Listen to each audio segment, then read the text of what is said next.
विद्यार्थियों, आज इस वीडियो के माध्यम से हम कवि केशव दास के विषय में जानकारी प्राप्त करेंगे। हमने कवि केशव दास के व्यक्तित्व एवं कृतित्व के विषय में विस्तृत जानकारी अपने पिछले वीडियो में प्राप्त की है। हमने उनके जन्म और मृत्यु के विषय में जानकारी प्राप्त की थी। उनका जन्म संवत 1618 ईस्वी माना गया है और उनकी मृत्यु विक्रम संवत 1680 ईस्वी मानी गई है।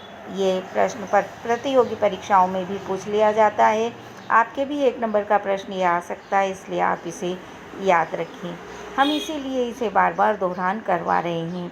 रचनाओं की दृष्टि से जब हमने इनकी जानकारी प्राप्त की थी, तो जो रचनाएं हमारे सामने आई थी वो रचनाएं थी रसिक प्रिया, कवि प्रिया, रामचंद्रिका, रतन बावनी, विज्ञान गीता, वीर सिंह देवचरित्र, जहांगीर जस चंद्रिका, नखशिख और छंदमाला। हमारे कोर्स में रामचंद्रिका के कुछ पद रखे गए हैं। रामचंद्रिका का प्रारंभ सरस्वती वंदना से हुआ है। उस सरस्वती वंदना को हमारे कोर्स में रखा गया है।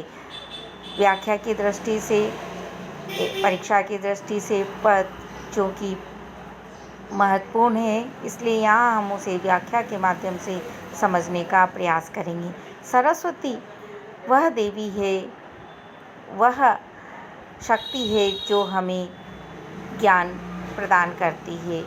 उन्हीं का यहाँ गुणगान कवि कर रहे हैं। कवि का कहना है, हम पहले उनका पद देखते हैं। बानी जग रानी की उदारता बखानी जाए, ऐसी मति कहो दो कौन की भई। देवता प्रसिद्ध सिद्ध ऋषि राज तपव्रत, कही कही हारे सब केही न केहू लही। भावी भूत वर्तमान जगत बखानत है, केशव दास केहू न बखानी काहू पे गई। वर्णे पति चारि मुख, पूत वर्णे 5 मुख, नाती वर्णे 6 मुख, तदपि नहीं नहीं। कवि केशव दास यहाँ कह रहे हैं, सरस्वती की वंदना किसी से भी आज तक पूर्ण रूप से नहीं की जा सकी। वो कहते हैं बानी जगरानी की, संसार की वाणी अर्थात सरस्वती की उदारता का, श्रेष्ठता का वर्णन कोई कर सके, ऐसा आज तक संभव नहीं हुआ है।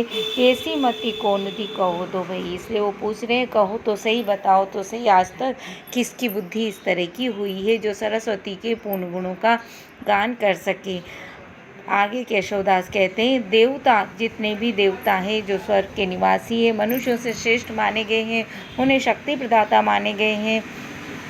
वे देवता प्रसिद्ध सिद्धि प्राप्त करने में जो प्रसिद्ध हो गए हैं, ऋषियों में श्रेष्ठ हैं और तप में जो वृद्ध हैं, उन सभी ने कही हारे सब इनका वर्णन किया है, परंतु वह वर्णन कर करके हार गए हैं।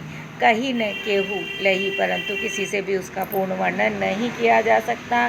भावी भूत वर्तमान जगत बखानते, स्थिति ये है, भावी में, भविष्य में, भूतकाल जो बीत गया है और वर्तमान में संसार उसका वर्णन करता रहेगा, करता रहा है और कर रहा है तीनों कालों में। परंतु केशव दास जी कहते हैं, केहू न बखानी काहू पे लई, किसी से भी उसका पूर्ण वर्णन नहीं किया गया है। वर्णे पति चारों मुख है, उनके पति ब्रह्मा जी चारों मुखों से उनका वर्णन करते हैं। पूत वर्णे 5 मुख, उनके पुत्र शिव जी 5 मुखों से उनका वर्णन करते हैं। और नाती वर्णे 6 मुख, और कार्तिकेय नाती उनके का वर्णन अपने 6 ही मुखों से करते हैं, परंतु वो फिर भी तदपि नहीं, फिर भी उनके गुण नए नए ही नजर आते हैं। अर्थात सरस्वती वो शक्ति है जिसकी पूर्ण गुणों का गान व्यक्ति कभी भी किसी भी काल में न कर सका है, न कर सकेगा। इस तरह ब्रज भाषा के माध्यम से बहुत सुंदर शब्दों में उन्होंने सरस्वती के